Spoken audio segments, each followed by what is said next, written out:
आपली चिंता क्षणाक्षणाला आहे सद्गुरु जनार्दनाला।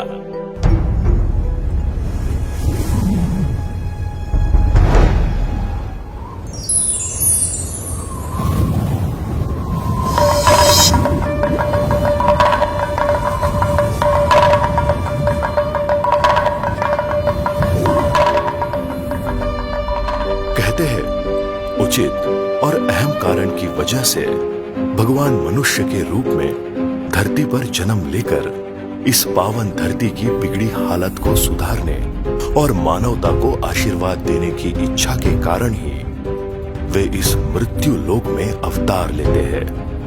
यदा यदा हि धर्मस्य ग्लानिर्भवति भारत अभ्युत्थानम धर्मस्य तदात्मानम सुजाम्यहम्। भारत संतों की भूमि, संत ज्ञानेश्वर, संत एकनाथ, संत तुकाराम, संत निवृत्तिनाथ, संत नामदेव, संत नरहरि महाराज, संत सावतामाली, ऐसे अनेक महान संतों ने यहाँ जन्म लेकर लोगों का जीवन अपने कार्य से मंगलमय बनाया।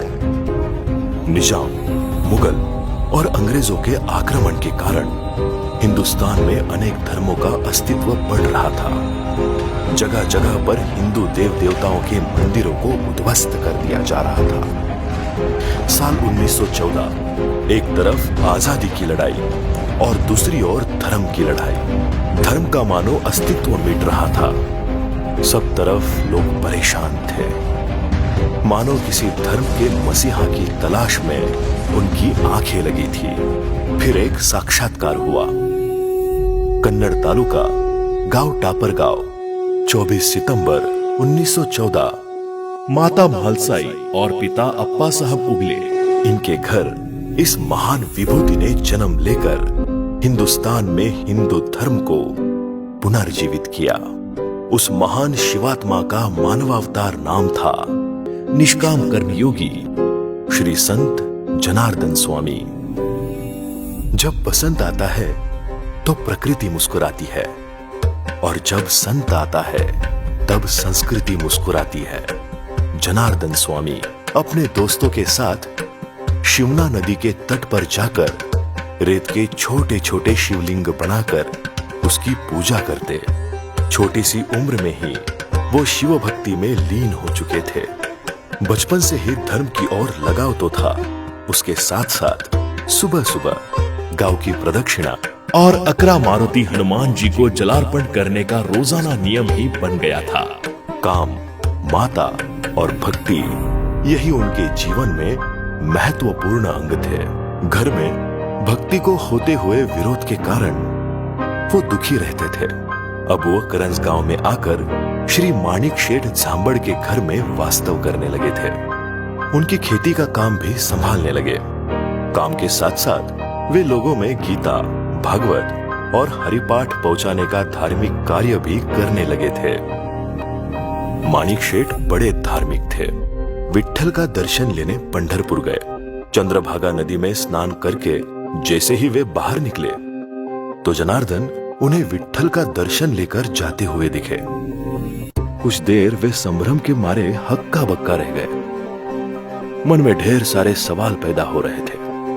घर आते ही उन्होंने अपनी पत्नी को जनार्दन के बारे में पूछा तो उन्होंने कहा, परसों के दिन खेती में से पूरा मूंग अपने घर में लाकर रखा और कल खेती में हल चलाया। उनका जवाब सुनते ही माणिक शेठ हक्का बक्का रह गए। वो समझ गए जनार्दन कोई साधारण इंसान नहीं बल्कि असामान्य योगी पुरुष है। माणिक शेठ पहले वो इंसान थे जिन्होंने जनार्दन को पहली बार बाबा जी कहकर पुकारा। एक दिन बाबा जी कुएं में स्नान करने लगे। उसी वक्त तेज बारिश शुरू हुई, पर बाबा जी स्नान जप में लीन थे। 100 माला जप करने के बाद बाबा जी ने जैसे ही अपना पैर उठाना चाहा तो देखा उनका एक पैर पूरी तरह क्षतिग्रस्त हुआ था। फिर भी उनका भक्ति का नित्य क्रम शुरू रहा। बाबा जी अब वापस दहेगांव आ गए। अब दहेगांव में भी धर्म का काम शुरू किया, पर परेशानियां उनका इम्तिहान ले रही थी। और एक दिन मानो उनकी आत्मा उनके शरीर से बेघर हो गई। माता मालसाई का देहांत हो गया। अब तो उनकी मानो दुनिया ही उजड़ गई। वो अंदर सुल आ गए। 34 वर्ष की उम्र में बाबा जी ने योगाभ्यास, यजुर्वेद, सामवेद और योग अध्ययन पूरा करके तीव्र तपश्चर्या का भी आरंभ कर दिया। एक पैर कमजोर होने के बावजूद बाबा जी रोजाना 18-18 घंटे सिर्फ एक लौंग और एक वाटी दूध पर तप साधना करते रहे। और एक दिन साक्षात्कार हुआ। नागेश्वर मंदिर में आकाशवाणी हुई, बालक, तुम्हारी तपस्या सफल हुई, अब तुम्हें गुरु बनाना होगा। नागा बाबा, उम्र में कम लेकिन बड़े तेजस्वी, बाबा जी ने उन्हीं को अपना गुरु बनाकर उनसे दीक्षा लेकर जीवन का दूसरा अध्याय शुरू किया। पिनाकेश्वर मंदिर जीर्णोद्धार, ऊंचे पहाड़ पर बसा पुराना शिव मंदिर। वक्त के चले उस मंदिर की बुरी दशा हो चुकी थी। बहुत सारे भक्तगण श्रमदान करने वहां आने लगे। अब धर्म की गंगा जाते गांव में बहने लगी थी। तो बाबा जी के मन में एक ख्याल बार बार आता रहा कि यही पिनाकेश्वर मंदिर से भक्तों के लिए अनुष्ठान की परंपरा शुरू करना। अनुष्ठान एक ऐसी विद्या जो जीवन को कल्याणकारी बनाती है, साथ में भगवान की प्राप्ति का रास्ता भी मिलता है। शरीर, मन और बुद्धि के साथ साथ आत्मा की भी शुद्धि हो जाती है। पर धन, परान्न, पर निंदा और परस्त्री, इन चारों का त्याग। वैदिक पर्व काल में सिर्फ ऋषि मुनियों द्वारा की जाने वाली जप, तप और अनुष्ठान प्राचीन परंपरा को आम इंसान तक पहुंचाने का महान कार्य बाबा जी ने शुरू किया। सुबह 4 बजे उठकर ठंडे पानी से नहाकर अनुष्ठान की शुरुआत होती है। 5 बजे नित्य विधि, आरती और गुरु के द्वारा मिलने वाले गुरु मंत्र का जाप शुरू होता है। 7 दिन चलने वाले इस अनुष्ठान में 1.25 लाख जप पूरा होने से एक अनुष्ठान संपन्न होता है। ऐसी धार्मिक मान्यता है। सुबह 4 बजे से रात 10 बजे तक चलने वाले अनुष्ठान से आज लाखों भक्त सुखकर और मंगलमय जीवन व्यतीत कर रहे हैं। लोग अपना दुख लेकर बाबा जी के पास आने लगे। बाबा जी उन्हें भस्म देकर उनकी समस्या का निवारण करते थे। अंदरसुल में की गई तीव्र उपासना, वेद अध्ययन का फल स्वरूप सामने आया और बाबा जी ने नित्य नियम विधि का आविष्कार किया। बाबा जी हमेशा कहते थे, जो घेईल माझी विधि, त्याची जाईल आधी व्याधी।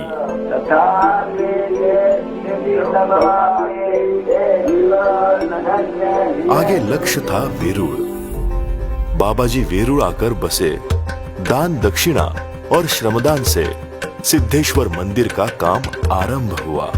साथ ही में बाबा जी ने खेती की अहमियत को जानते हुए वहां पड़ी बंजर जमीन को लोगों के श्रमदान से उपजाऊ कर लिया। श्रमदान बाबा जी के कार्य का महत्वपूर्ण अंग।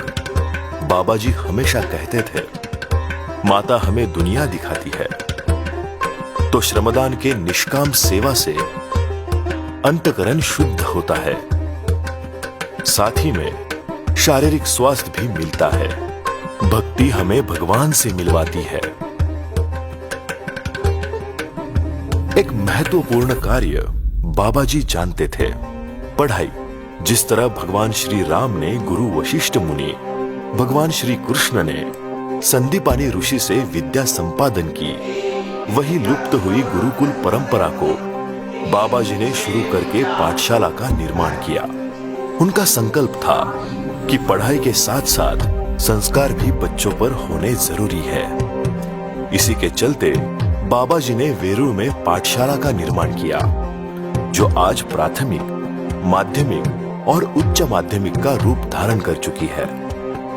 बाबा जी का संकल्प था, 12 शिवालयों का जीर्णोद्धार, पंढरपुर और काशी में भक्तों के लिए आश्रम।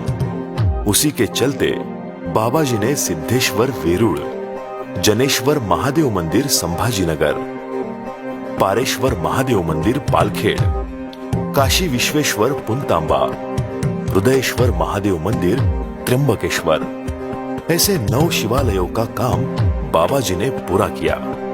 साथ ही में पाठशाला, आश्रम, बंजर जमीन उपजाऊ करने का काम भी पूरा हुआ। ऐसे अनेक महान कार्य बाबा जी द्वारा किए जा रहे थे। गाय से क्या नाता है? गाय तो हमारी माता है। गाय धर्म का प्रतीक। इसी गौ माता के सेवा के लिए आश्रम में एक मंगलमय परंपरा का सूत्रपात हुआ और वेरूळ में गौ सेवा के लिए गौशाला का भी निर्माण बाबा जी ने किया। हिंदू संस्कृति में ऋषियों और संतों का महत्व भगवान स्वरूप माना जाता है।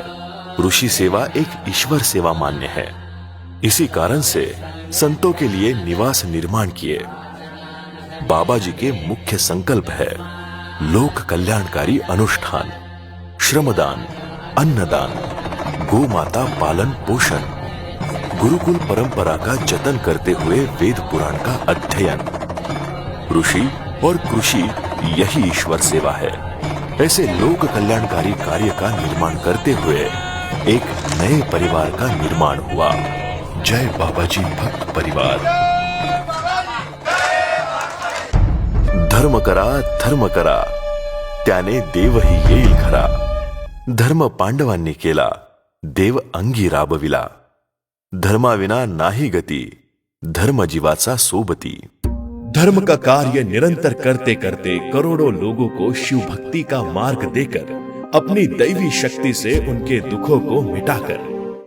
नासिक के आश्रम में 10 दिसंबर 1989 को गीता जयंती ब्रह्म मुहूर्त पर भगवान शिव के प्रिय प्रदोष काल में बाबा जी ब्रह्मलीन हो गए। 11 दिसंबर 1989 को सुबह लाखों भक्तगण और साधु संतों की उपस्थिति में बाबा जी को कोपरगांव आश्रम में समाधिस्थ किया गया।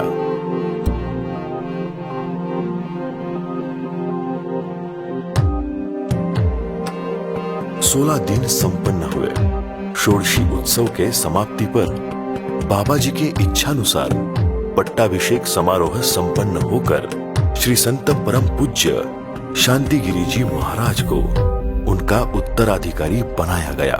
साल 1975 नवंबर, त्र्यंबकेश्वर में कुछ लोग एक बालक को बाबा जी के पास लेकर आए। वजह थी उस बच्चे की आंखें चली गई थी। बाबा जी ने बच्चे से नाम पूछा। बाबू। बाबा जी ने विभूति पिलाकर कुछ विभूति आंखों को लगाकर 3 दिन वही रहने को कहा। 3 दिन बाद बाबू की आंखें एकदम ठीक हो गई। माता पिता को मानो आसमान छोटा सा लगने लगा।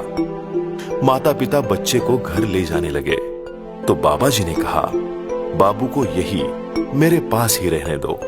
माता पिता कुछ उदास से हो गए। भगवान की लीला उसे इंसान कैसे समझ सकेगा। वही हुआ जो भगवान की इच्छा थी। वही बालक है श्री संत जनार्दन बाबा जी के उत्तराधिकारी, महामंडलेश्वर 1008 साक्षात प्रभु का अवतार स्वामी शांतिगिरी जी महाराज।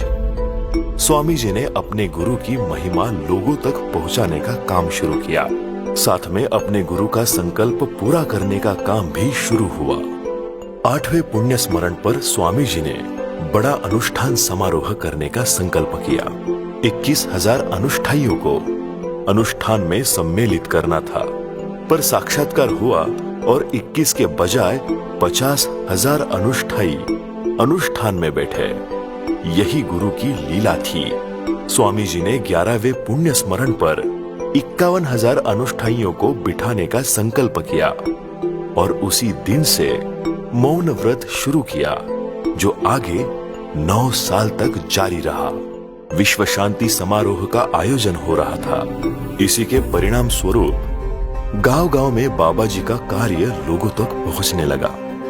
सिर्फ 2 साल में केवल महाराष्ट्र ही नहीं, बल्कि पूरा भारत बाबा जी के कार्य और महिमा से जुड़ गया। इसका जवाब मिला साल 2000 का विश्व शांति समारोह। 1,45,000 लोगों ने अनुष्ठान का लाभ उठाया, तो हजारों भक्तों ने श्रमदान और अन्य धार्मिक कार्यों में सहभाग किया। अनेक संत महंतों ने श्री संत शांतिगिरी जी महाराज के इस महान कार्य को सम्मानित किया और आशीर्वाद देकर शुभकामनाएं भी दी। पूरा विश्व इस समारोह से हक्का बक्का रह गया। जुना पीठाधीश्वर आचार्य महामंडलेश्वर स्वामी अवधेशानंद गिरी जी महाराज ने इस महान कार्य के उपरांत श्री स्वामी शांतिगिरी जी महाराज को महामंडलेश्वर पट्टाभिषेक समारोह में 1008 महामंडलेश्वर पद बहाल किया। साल 2008 में हॉलैंड ने श्री स्वामी विवेकानंद अंतर्राष्ट्रीय हिंदू पुरस्कार से विश्व शांति दूत का खिताब वर्ल्ड पीस सेंटर सिंगापुर ने देकर स्वामी जी को सम्मानित किया। श्री संत स्वामी जनार्दन स्वामी जी के संकल्पानुसार स्वामी जी ने 3 मंदिरों का जीर्णोद्धार किया। उसमें नर्मदेश्वर महादेव मंदिर शिवपुरी, रुद्राएश्वर महादेव मंदिर नीमगांव और अमृतेश्वर महादेव मंदिर टुनकी, साथ ही साथ अपने गुरु के इच्छानुसार पंढरपुर और काशी में आश्रम का भी कार्य पूरा किया। अपने गुरु के कार्य को बढ़ाते हुए स्वामी जी ने एलोरा प्राथमिक, माध्यमिक, उच्च माध्यमिक, टुनकी, संवतगांव, महलगांव, उपखेड़ और वाराणसी उत्तर प्रदेश श्री संत जनार्दन स्वामी गुरुकुल का भी कार्य संपन्न किया।